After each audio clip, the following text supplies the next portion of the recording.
Bom dia. Eu vou começar com série de Fourier, que é o capítulo 6, parte 1. Então, só para dar sequência, eu falei de um pouquinho de equações diferenciais, falta completar ainda com as notas de aula, que vai estar disponível em breve, tá? Então, eu vou basear uma breve discussão que eu vou fazer mais com base em exemplos do que em formalização propriamente, nem rigor. Eu vou basear a discussão na representação de oscilações pela exponencial que tem uma relação com as funções trigonométricas, tá? Então tem um vídeo curto, um vídeo deve ter acho que 10 minutos em torno disso, no canal que tem as notas de aula e os vídeos, né? Você vai encontrar uma breve apresentação de como você relaciona isso aqui com as funções trigonométricas de uma maneira diferente do que está aqui. Aqui eu usei um caminho bastante comum, que é a representação em série, né? Você pode ler isso aqui se você quiser, pelo menos para as funções que têm representação em série, é possível fazer a conexão com senos e cosseno e obter a identidade de ordem, que é essa aqui. E isso dá base para a representação de números complexos no plano XY, mas aqui ele vai basear a nossa representação de funções reais em séries de Fourier. O primeiro passo para conseguir uma representação de uma função real, f de x, digamos, em série de Fourier, é notar que essas funções, né, veja como como ela está definida aqui. Você tem aqui esse k, ele é inteiro, tá? O inteiro pode ser negativo.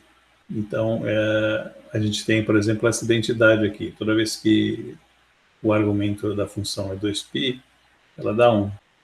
Você pode relacionar isso com essas funções trigonométricas, né? Porque você sabe que um número inteiro vezes 2π, o seno dele dá 0 e o cosseno dele dá 1. Você tem essa igualdade com o número 1, que é o número real, e mais geralmente você tem essa identidade aqui.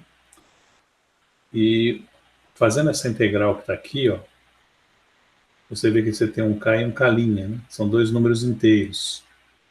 Se os dois forem iguais, essa integral, quanto que ela dá?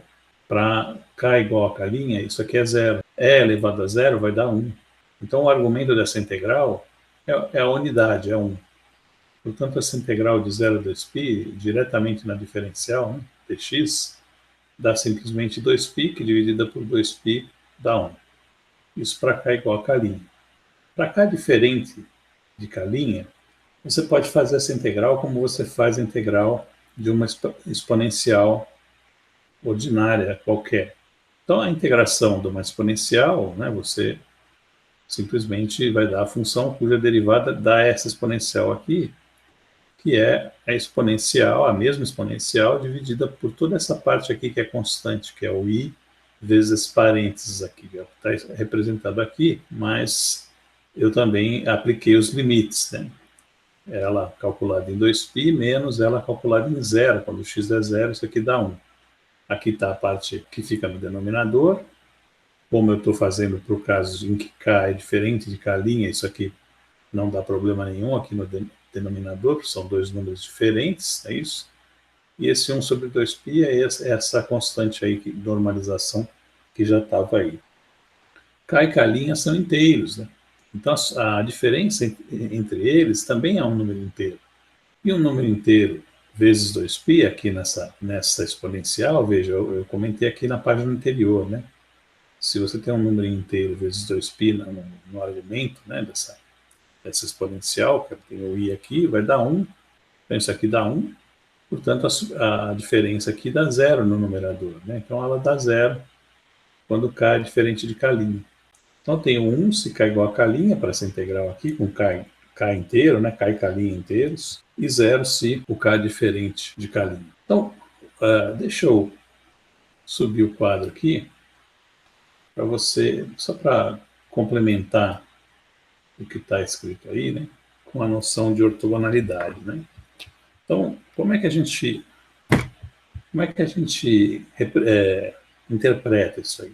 Uma maneira de interpretar. Então, eu tenho duas funções, né? Uma é AKX, tá? Uma é igual a kx, a outra é menos i a k' x, tá? Duas funções que são exponenciais, tá? Você pode chamar essa aqui de φk e essa aqui de φk', estrela. Por que estrela? Porque ela tem um menos aqui no i, e isso é o complexo conjugado, quando você tira o complexo conjugado dessa exponencial, tá? Então, o que essa integral está me dizendo é que essa integração, num domínio bastante específico, de φ, k' estrela, vezes φk, dx, é igual a delta k'. Tá? Essa relação aqui, que eu vou colocar dentro de um balão aqui, tá? Eu acabei de escrever de uma maneira um pouquinho diferente. Só a nomenclatura que é diferente. Deixa eu subir um pouquinho aqui, para a gente comparar, tá? Nosso resultado com o que eu acabei de escrever aqui. Então, o que você vê aqui no resultado é a maneira compacta de escrever isso. Essa relação, ela define, se você colocar, por exemplo, k igual a k', essa integral, quando k igual a k', ela tem propriedades de uma norma. Então, na verdade, essa integral, ela define o que a gente chama de produto escalar entre funções, tá? Se você quiser tratar as funções como vetores de um espaço abstrato, você poderia dizer que isso aqui é um produto k'. Na verdade está ao contrário. Isso é importante porque normalmente nessa notação de Bray-Cat, o primeiro é o que faz conjugado complexo. Então isso aqui é a mesma coisa, são aqui no quadro duas representações da mesma igualdade, a mais compacta estando aqui embaixo, a menos compacta sendo essa que está nas anotações de aula, que é essa aqui. Mesmo resultado. Então a gente diz que nesse conjunto de infinitas funções que eu tenho, e elevado a i, kx, onde o k é um inteiro qualquer, esses componentes são ortogonais. E do jeito que eles são escritos aqui, eles estão normalizados, porque a integral, quando k' igual a k, dá 1. Então, imagina uma função real, está aqui, ó, com essa propriedade, tá? F de x mais 2π é igual a f de x, ela é periódica. Ela precisa ser periódica para eu conseguir uma representação. Se você não tiver uma função periódica, a sua representação em série de Fourier vai periodicizar, vamos dizer assim, a função. Ou seja, você vai pegar uma fatia num domínio, num intervalo limitado, né? E esse intervalo vai se repetir como sendo o período da função. Isso vai ficar claro conforme a gente faz. A série de Fourier ela é desenhada para representar funções que são intrinsecamente periódicas, mesmo que a função original seja definida apenas num intervalo, ela vai se repetir. Tá? Mas se o seu interesse é num intervalo finito, não tem problema nenhum, você vai trabalhar dentro daquele intervalo, tá certo?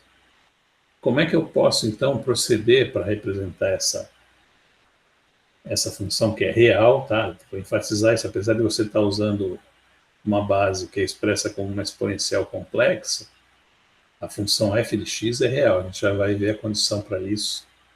Na verdade, ela está escrita aqui, mas eu vou ver se eu mostro para você, aqui no quadro. Primeira coisa, note que essa representação tem uma soma que, em princípio, vai dos inteiros de menos infinito, passando pelo zero até o infinito, tá? Então, uma soma infinita, uma série mesmo. E você tem que obter o AK. Se você conseguir obter o AK para cada K, né, você tem a representação que você está procurando, que vai ter essa propriedade por construção, tá? Por causa dessa base aqui, se você colocar aqui, deslocar o x por x mais 2π, como está aqui nesse argumento, você sabe que a parte E elevado a IK vezes 2π dá 1, né? Então retorna a mesma função que é o f de x. Tá? Isso é meio evidente. Então, para obter o AK, você tem o primeiro passo, você multiplicar a igualdade pelo complexo conjugado do cara que está aqui na base, né? É uma base, né? Você está representando uma função qualquer nessa base agora, que é ortogonal, tá? Vou falar em linguagem de vetor aqui para você entender como é que a gente vai construindo esses conceitos, né? Então, você quer projetar na base esses coeficientes, você tem que projetar usando a função, que é o vetorzão, né? Que tem várias componentes aqui, tá? Componentes 1, 2, 3, infinitas componentes. Tá? Cada uma delas tem uma projeção. Você vai, então, multiplicar aqui pelo complexo conjugado e vai fazer uma integral usando a ortogonalidade, tá? Veja que aqui eu só fiz o produto só aqui nessa linha aqui. Vamos para outra página. E integra de 0 a 2π com a normalização pendurada aqui, conforme eu comentei. A ortogonalidade que aparece aqui, ela vai dar zero para todos os casos diferentes de K', né? O K' diferente de cada soma. E vai dar 1 para K igual a K'. Então só sobra aqui é K' somando, tá? Aqui é K'. Então eu botei K aqui, mas depois quem lê vai ter que... Aqui está certo, K'. Nessa página já tem um K aqui, né? Isso também dá para corrigir. Certo? Se dá para corrigir, acho que eu vou fazer isso agora também. Depois a gente apaga, deixa o vídeo do YouTube mais limpo, né? Ou deixa assim mesmo também. Como é aula ao vivo, não precisa ser aquela coisa bela que os blogueiros, ou sei lá, os podcasteiros fazem, né? Não precisa se preocupar tanto com isso, porque a aula é assim mesmo, né? Que nem música, né? O cara erra. Vai, pronto, fez a foto. Se eu não fizer agora, eu nunca vou me lembrar disso, né? Então esse calinho está aqui, vai ficar em cima desse aqui. E sai direito. Tá, sai direito. Ali também, né?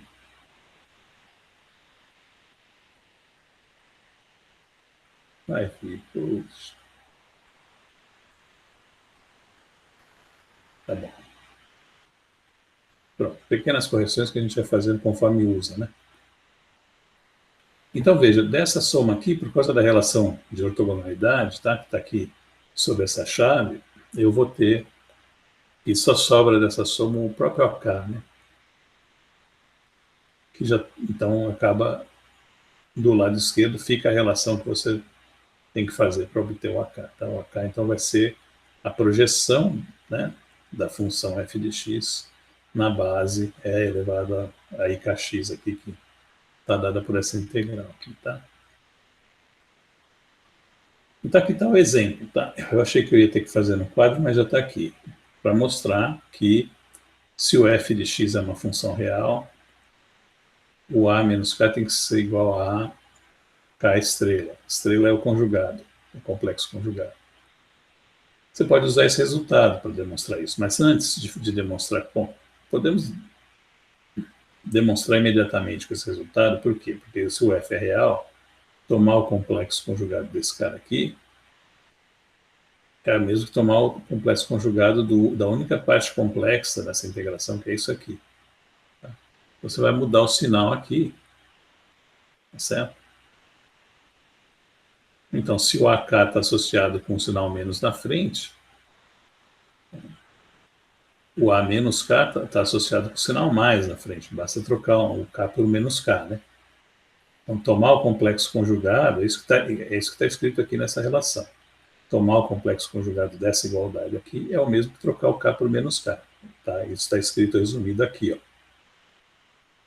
Tá certo? Então é fácil de ver isso aí, você não precisa nem fazer. É uma maneira de fazer diretamente na série. Eu vou ilustrar aqui só por uma questão de completeza.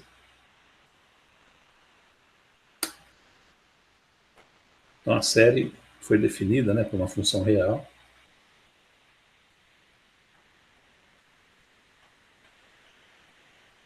Como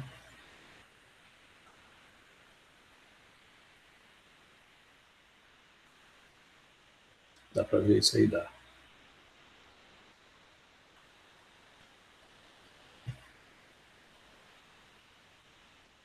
Então, a série de Fourier é essa aí, ela pega uma função real e expressa como uma combinação de infinitas funções oscilantes aqui, complexas, tá? Mas a função é real. Bom, se a função é real, isso quer dizer que se eu tomar o complexo conjugado, dá ela mesma. Isso aqui é ser real. Tá? Mas essa soma, se eu tomo o complexo conjugado, é o mesmo que tomar o complexo conjugado de um a um de cada um dos termos. Né? Então, eu vou colocar aqui embaixo que o complexo conjugado dessa função ainda é a soma de menos infinito a mais infinito, no K, né? Então, K é igual. Quando você toma o conjugado da soma, ela é a soma dos conjugados. E o conjugado do produto também é o produto dos conjugados. Então, isso resulta que aqui você tem a estrela e aqui tem o complexo conjugado. Agora, a gente usa um truque. Como essa soma cobre todos os inteiros, de menos infinito até mais infinito, eu posso trocar sem nenhum problema, né, o K por menos K aqui, se eu quiser. Tá? Não tem problema nenhum.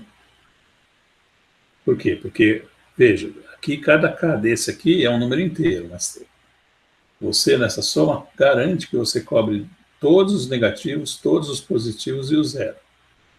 Todos os inteiros, né? Agora, se você trocar o K por menos K aqui, você ainda vai cobrir todos os negativos e todos os positivos.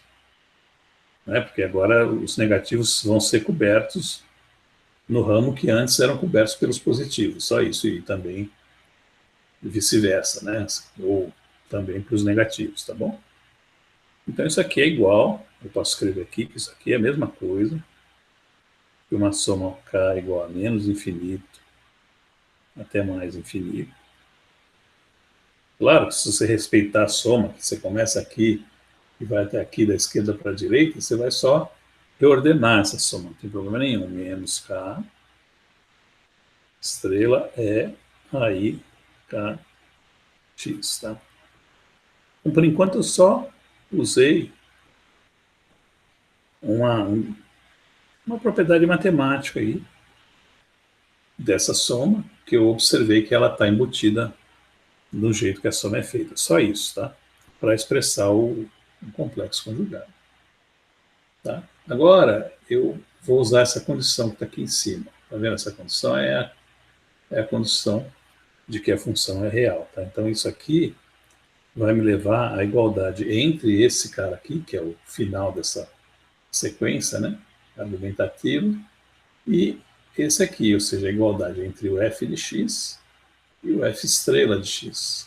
Então, eu vou escrever isso, vou pegar, partindo aqui primeiro desse aqui, ó, eu tenho que a soma de k menos infinito a mais infinito a k é aí kx é igual, se eu quiser que a função seja real, a essa outra saída aqui, que tem o a menos k estrela e é aí kx, tá? Agora, veja, pelo próprio fato dessas funções para cada número inteiro serem ortogonais umas às outras, naquele conceito de ortogonalidade que eu acabei de comentar, né, que envolve o produto escalar como sendo uma integral, né, dela pela conjugada da outra, pelo próprio fato dela ser ortogonal, essa maneira de interpretar, você não consegue que essa igualdade seja verdadeira, a não ser que os próprios coeficientes sejam iguais. Em outras palavras, eu posso agrupar, né, como eu tenho a mesma função de base aqui, eu posso passar isso aqui para o lado esquerdo com sinal negativo, e eu vou reduzir essa relação a uma igualdade a zero. E a soma já está agrupada, ou seja, o que eu estou dizendo aqui é que essa igualdade é a mesma, né? Se você quiser fazer esse passo, ela não é tão necessário, mas eu estou fazendo para ficar tintim por tintim, né?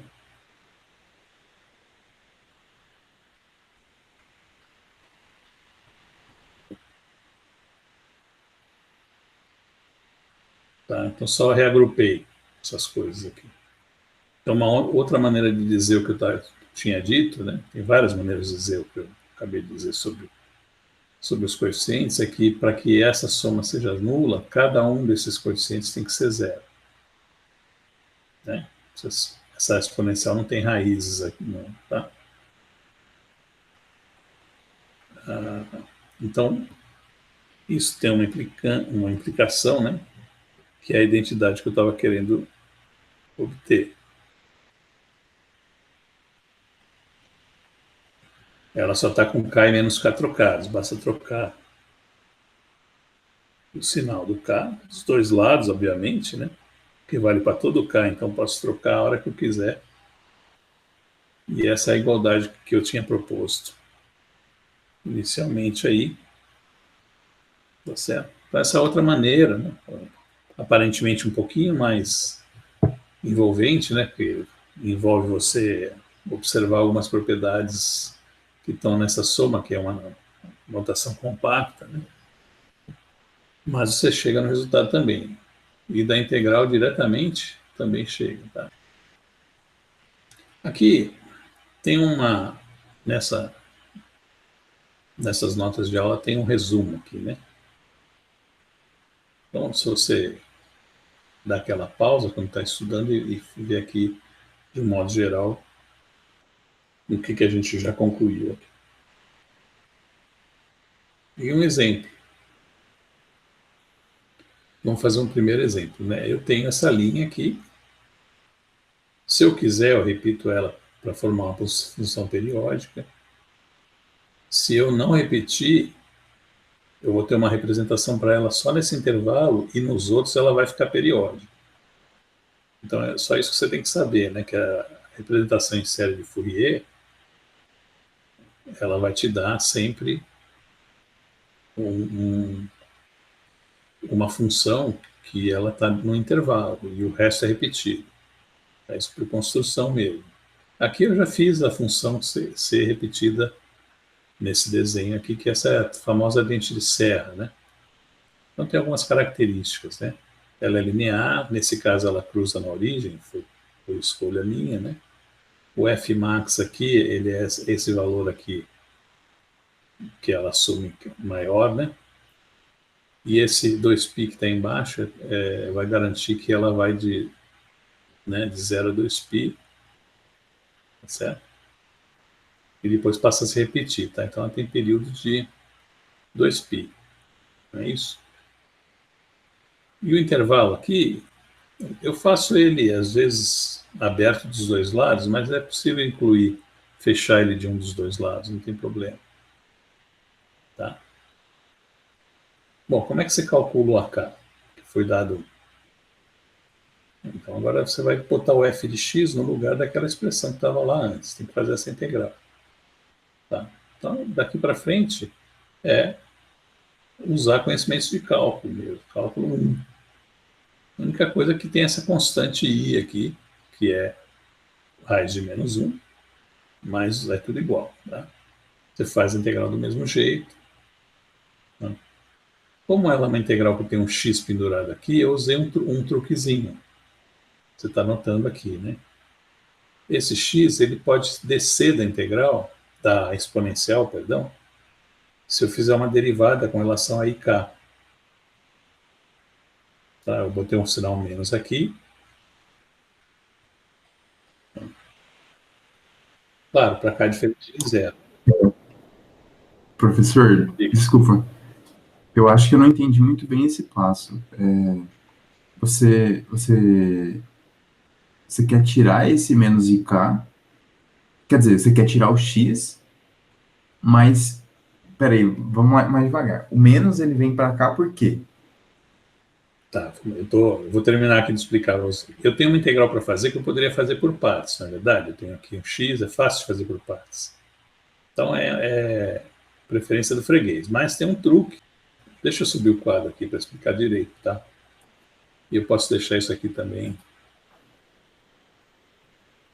em evidência para a gente trabalhar. Então, veja. Isso, acho que tinha que botar os dois aqui. Vou tentar fazer isso, espera aí. Para eu explicar esse passo direito. Então, veja, o que está acontecendo aqui? Eu tenho um integrando que, basicamente, tirando essas constantes aí que são tranquilas de lidar, o integrando é esse aqui.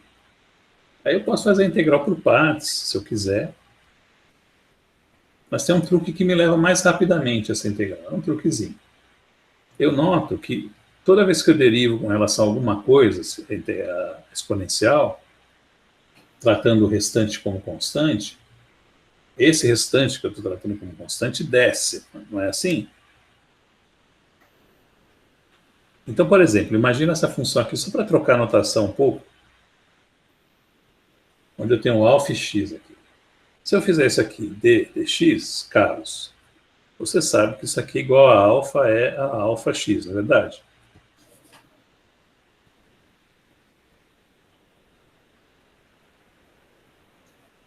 Se eu fizer uma derivada tratando o alfa como variável, agora eu estou tratando o x como constante, não é verdade? Aí eu teria que denotar isso aqui como derivada parcial. Os dois são variáveis. Não, mas não é isso que eu estou falando. Falando agora o x é constante, então vai descer o x. Tá? É isso esse truque que eu estou usando aqui. Para aparecer esse x aqui, eu posso imaginar que isso aqui é a derivada, né, com relação ao resto aqui, a ik, né? dIk, de E a IKX. Tá? Isso, operacionalmente, é perfeitamente legítimo, tá? Porque você pode, se quiser provar, mas não precisa, porque você vai expandir isso aqui em séries, faz a derivada e vê que a série vai ser exatamente o x multiplicando aqui. Porque a derivada ela não tem preconceito com relação a quem ela deriva. É basicamente isso. É um truquezinho, uma maracutaia, se você quiser chamar assim, né? Canivete suíço, né? Mas é claro, aqui eu demorei para fazer porque eu estou apresentando, pelo que eu estou vendo, talvez pela primeira vez, para não só você, mas quem vira esse vídeo mais tarde, né? Tá certo? Então, por que é bom fazer isso? Porque essa derivação, como ela não tem nada a ver com o x, ela trata o x como constante, ela pode sair da integral, ela fica aqui por fora. E a ideia é que você acaba reduzindo a integração a uma integral simples de fazer, não precisa fazer por partes, nada disso. Claro, o preço que você paga é que depois você vai ter que derivar o resultado. Então, a integral disso aqui, está aqui, ó, a integral dessa exponencial. A integral dela é no x, tá? Agora, essa integral é no x. Essa integral é no x, por isso que o ik aparece aqui embaixo. Tá? Porque eu fiz essa integração, esquece isso aqui, ó. Esquece essa derivada agora. Você vai fazer a integral no x, tá certo? Depois deriva. Derivada é a derivação do produto, porque tem ik em cima e tem ik embaixo aqui. Então, primeiro eu fiz a derivada do E menos IKX, como se fosse, né, um dos produtos, depois do 1 sobre IK, que dá esse menos aqui, quadrado, tá? Você faz só uma maneira de operacionalizar isso, um passinho daqui para cá, que eu reduzi o trabalho de ter que fazer isso aqui por partes. Mas como ela é uma integral muito simples, se você preferir, você faz por partes. Mas agora veja, esse truque ele pode ser usado se você tiver uma potência qualquer de x aqui. Você deriva mais vezes. Tá? Então ele pode ser útil quando você não quer ter que ficar repetindo a integral por parte um monte de vezes. É mais fácil derivar do que ficar integrando por partes, né, na minha opinião. Enfim, prosseguindo então com o resultado, tá? O resto é substituir o 2π e lembrar que toda vez que você tem 2π, esses caras aqui dão 1, tá? No zero também, e o resultado fica assim, ó, tá? Fica aqui, ó. Quando eu colocar o 2π e o 0, vai sobrar isso aqui. Tá certo? Veja que se faz uma diferença do valor em 2π menos o valor no zero, tá? Então sobra esse cara aqui, ó. Para cá é diferente de zero, veja. Para k igual a zero, a integral é ainda mais fácil de fazer, né? Porque k igual a zero dá 1 aqui, então você tem uma integral linear aqui, vai dar x ao quadrado sobre 2, aí você aplica os pontos, tá? Tá aqui, ó, também. Como tem um 2π ao quadrado aqui, né?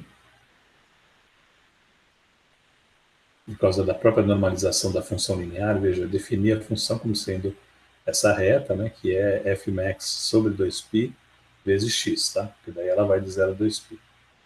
Esse 2π extra que aparece aqui vem da própria função, tá? Então você tem todos os coeficientes determinados para ir, pode expressar agora a série, olha só. Tá aqui. Substituindo essas coisas, tá aqui o resultado final, tá? É uma série. Veja, no resultado final, eu fiz uma outra manobra aqui, que foi separar a parte negativa da parte positiva, tá? Como é que eu faço isso? Separa a soma, né? A soma vai de zero. O zero está aqui, na verdade aqui não tem o zero nessa aqui, né? Veja. O a zero é um caso à parte. Então, todos os AKs que estão nessa primeira parte da soma aqui, ó, tá vendo essa linhazinha aqui? É comum que a gente expresse somas furadas, né? Somas que não tem o zero, colocando esse apóstrofe aqui. Veja, se eu separar então os negativos e os positivos, né? Você vai ter duas, é o mesmo que somar, agora com caindo de 1 até infinito, né? Eu estou só reagrupando a soma, né? Estou pegando os caras positivos e os caras negativos, subtraindo um do outro. Por que tem a subtração? Porque tem um K embaixo, tá?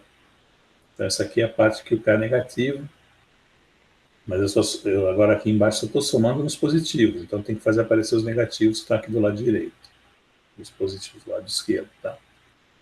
E aí eu noto o seguinte, eu noto, não sei se você se lembra disso, ou se os outros que vão assistir mais tarde se lembram disso, vamos colocar aqui, tá? Mas devem se lembrar, porque é uma identidade bastante manjada, né? E você tem, da identidade de Euler, você tem a representação para as séries trigonométricas, né? E elevado a i θ menos E elevado a menos i θ sobre 2i, tá certo? Isso aqui é daquela própria identidade de Euler que eu demonstro naquele vídeo curtinho. Você consegue demonstrar isso aqui, tá? Talvez você já esteja familiarizado, né, com isso aqui. Talvez não. Tá? Então, isso é uma coisa que vai aparecer muito também, tá? Essa aqui é uma, essa de cima é outra, tá?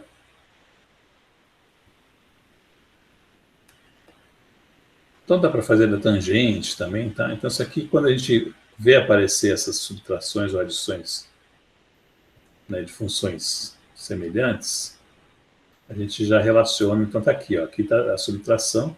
Se eu olhar aqui nessa minha tabelinha, eu vejo que a subtração está relacionada com o seno, mas tem que ter um i também. No cosseno, não. Esse i tem que estar embaixo, né? E está em cima aqui. O que quer dizer isso? Para eu pôr para baixo, basta eu trocar o sinal, né? 1 sobre i igual a menos i. Então, põe para baixo, junto ele com esse 2 aqui, vira um seno. Por isso que só ficou o Fmax, que está aqui já fatorado, né? Dividido por esse π aqui, e a soma, que agora tem o seno de kx sobre k. Então, eu usei a representação exponencial para fazer essa série aí, só que no final eu consegui expressar ela em termos de funções reais, que são senos, né? Senos e cossenos, no caso aqui apareceu só senos. Tá? Isso é bastante comum. A gente tem também, se você procurar por série de Fourier, deixa eu procurar aqui, deixa eu dividir isso com você e com os demais em outro horário, né? Tá aqui, né? Vamos dar uma olhadinha, porque é interessante a gente ver o lado prático disso aqui. Então tem a história bacana da Wiki, né, que tem essas coisas.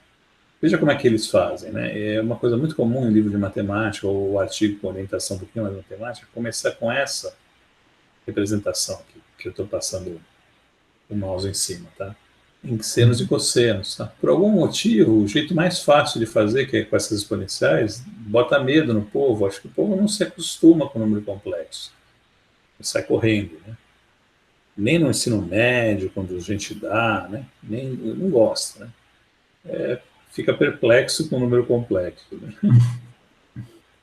Mas é sempre possível, veja, você transitar de um sistema para o outro. Inclusive, há uma relação, eu vou deixar como exercício, possivelmente, há uma relação, eu não sei se está aqui nessas notas de aula, entre esses coeficientes da representação complexa, esses AKs aqui, e os coeficientes de uma representação real. Quer dizer, ela é única, tá? Ela é única. Se o fato de você usar isso aqui, né, que na verdade se aproveita do fato que dessa identidade, que você tem esses cossenos e senos, eles só estão um pouquinho mais escondidos. E qual que é a vantagem dessa representação, na minha opinião, né? A exponencial é infinitamente mais fácil de lidar. Veja essas integrais aqui. Você vê que esse truque que eu usei aqui, que eu chamei de maracutaia, não ia dar para fazer se fosse um cosseno aqui. Eu tenho que fazer por partes, o cosseno vezes o x já é mais chato, né? Às vezes até dá para fazer um truque, não estou dizendo que não dá. Não é uma diferença pesada, senão é claro que se ela fosse uma diferença, acaba sendo um pouco preferência também. No meu caso, eu prefiro mais esse exemplo que eu fiz aqui, no fim, acabei conseguindo uma... Por que deu só seno, hein? Vamos fazer um comentário aqui. Por que não apareceu os cossenos também, né? Porque, eu já vou antecipar, a série tem a paridade, né? Que a função original tem. Na verdade, essa função original não tem paridade, né? Ela não tem paridade, mas se você subir o eixo x para essa parte pontilhada aqui, ela passa a ser ímpar, tá? Então, você pode entender assim, essa aqui é uma função que é ímpar mais uma constante, porque a constante é que faz ela se deslocar para cima ou para baixo. Então, isso aqui está representado aqui, ó, tem uma parte constante e uma parte ímpar, está aqui representada. Então, ela herdou a paridade que estava um pouco enrustida naquela função, né? Rigorosamente, isso aqui não é par, porque se eu trocar, por exemplo, eu estou aqui, assim, eu troco o sinal do x, eu vou parar, né, aqui, ó. Então, eu não troco. Ela não tem paridade. Esse valor aqui é diferente desse valor aqui. Mas, dentro desse espírito que eu acabei de mencionar, ela tem, sim, uma paridade sutil, né? Vamos ver se tem mais alguma coisa interessante para mostrar rapidamente, porque eu não quero terminar a aula baseada ainda que os artigos da Wikipedia sejam excelentes, matemática, tá? Eu não quero... Tem bastante informação aqui, se você quiser consultar. O que é interessante é isso aqui, ó. Aqui ele tem uma... Deixa eu abrir essa figura aqui um pouquinho maior. Ele tem uma representação do que acontece quando, por exemplo, você representa essa... que a gente chama de onda quadrada, que é essa repetição dessa função degrau aqui. É bastante comum o uso disso, principalmente em eletricidade, eletrônica. Então veja o que acontece. Conforme você vai somando os senos, né, de frequências diferentes, ela vai se aproximando da série. Tá? Essa aqui é a ideia, né? Aqui ele projetou isso.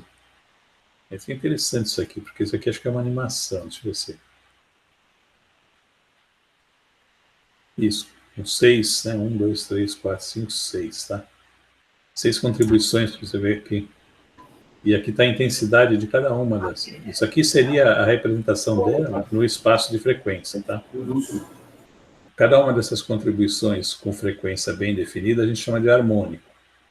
Cada uma delas, né? Então deixa eu recuperar aqui. Eu vou fechar essa janela agora.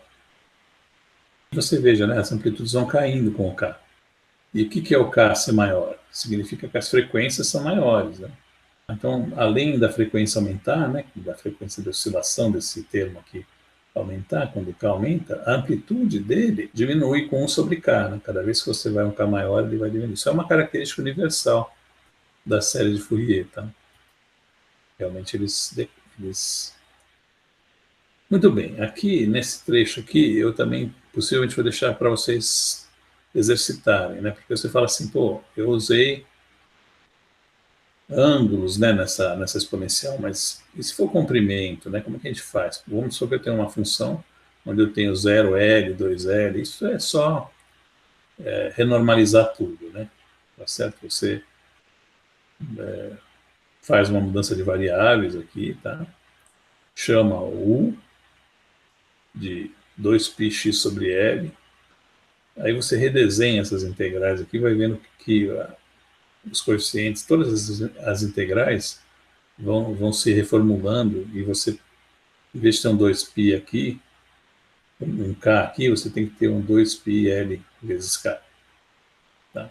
E aí o intervalo é L. Ou seja, é interessante olhar isso com carinho, tá? Se convencer disso aqui, não tem muito o que fazer aqui, tá? Se não, não ser uma transformação de variáveis de uma para outra, né? Porque, em geral, você vai lidar com funções que têm realmente associação com comprimento, ou com temperatura, com comprimentos que são mensuráveis, às vezes. Então, você pode ter um problema de engenharia, que isso aqui vale 5 metros, você quer saber a solução de uma equação de calor. Né? Não sei se você sabe, se todos sabem, mas você vai, naquela introdução histórica da Wikipedia, deve ter lá, que a motivação do Fourier para desenvolver o início desse assunto foi um problema de calor. Né? Ele tinha um calor entre duas placas, condução de calor entre duas placas, ele queria saber o regime estacionário. E ele sabia que a solução da equação das derivadas parciais dele estava restrita àquele intervalo entre as duas placas. E com isso ele consegue usar uma solução que é periódica, mas que casa com a solução que ele quer naquele intervalo específico. Tá? Ele consegue fazer isso. Tem um vídeo no YouTube, se eu for estimulado, senão eu esqueço do que eu estou falando daqui a 5 minutos, tá? Se eu for estimulado, eu posso linkar esse vídeo, né, para você assistir uma aula que o camarada resolve o problema que o Fourier alegadamente resolveu. Não é difícil, é instrutivo. Tá? Então aqui é só o remapeamento. Dá uma olhadinha no remapeamento aqui, né, para você ter uma representação mais genérica, né, que não depende do x estar ligado a uma variável ângulo, né, não precisa. E, bom, aqui você vai ver o que acontece quando aquela dente de serra é reescrita, né, nesse espírito de que o x é um comprimento qualquer e você tem um L, etc. É a mesma coisa, no fundo. É uma questão até de escolher o sistema de unidades, se você quiser. Não tem muito o que... Essa seção aqui é um questionamento sobre o posicionamento, né, em relação aos eixos. Tá? Se você tiver uma coisa assim que você quer repetir nesse período que você escolheu repetir aqui, L1, L2, como é que você faz isso? Isso aí depende do quanto que ela está para cima, para baixo, ou para o lado direito ou esquerdo. Tá? Essa discussão faz isso. Tá? E não é muito difícil, mas também não é muito comum. Então eu não vou, é uma indagação legítima, né? Porque do ponto de vista de aplicação você pode querer saber essas coisas. Eu vou deixar aqui para, caso essa discussão pode ser útil na hora de fazer um exercício, ou de deslocar a origem para cima ou para baixo, como eu fiz naquele argumento da paridade, né, que a gente deslocou por uma constante. Aqui é mais geral, tá? Você pode deslocar tanto na vertical como na horizontal, e como é que fica a série quando você faz isso. E em seguida vem um exemplo, tá, da aplicação disso, que eu pego a própria dente de serra, agora com 2 deslocamentos, um na horizontal, traz ela um pouco para baixo em relação àquela primeira que eu resolvi, e outro na perdão, um na vertical, né, que é isso que eu falei, e outro na horizontal. Então, estou só narrando aqui o que foi feito. Fica um pouquinho diferente por causa desses deslocamentos aqui, mas não muito. Uma constante a mais aqui. Tá certo? Por que horas são? 9h06. Eu tenho prometido dar aulas um pouquinho mais curtas, né? Essa parte 2 aqui, que já está aberta aqui, ela nem texto tem, tá? São vários exemplos para a gente fazer. Tá? Então, é possível que eu deixe como atividade, porque não tem sentido eu ficar reiterando exemplos. Isso quem tem que fazer é quem está se familiarizando, né? Claro, né, quando você tem um quadro presencial que é muito mais fácil, nesse quadro aqui pequenininho, é muito complicado desenvolver dessa maneira que está aqui. Tá? Então, tem bastante exemplo aqui. Né? Então, possivelmente eu vou deixar isso como atividade, tá? Porque é só para exercitar mesmo. Sempre, no caso aqui, eu estou usando sempre a representação exponencial. Você fala, pô, professor, você não vai fazer a gente treinar a representação em senos e cossenos? Olha, não tem sentido, porque existe uma relação direta entre elas, geral. Você não precisa fazer isso no exemplo. Tá? Você pode deduzir. Aliás, eu poderia adicionar uma maneira de fazer isso, né, diretamente. Eu acho que eu não coloquei em notas, em anotações, mas se bobear, eu faço mais umas 2, 3 páginas e adiciono a esses PDFs que estão disponíveis para vocês. Tá? Então, eu acho que hoje eu vou parar o vídeo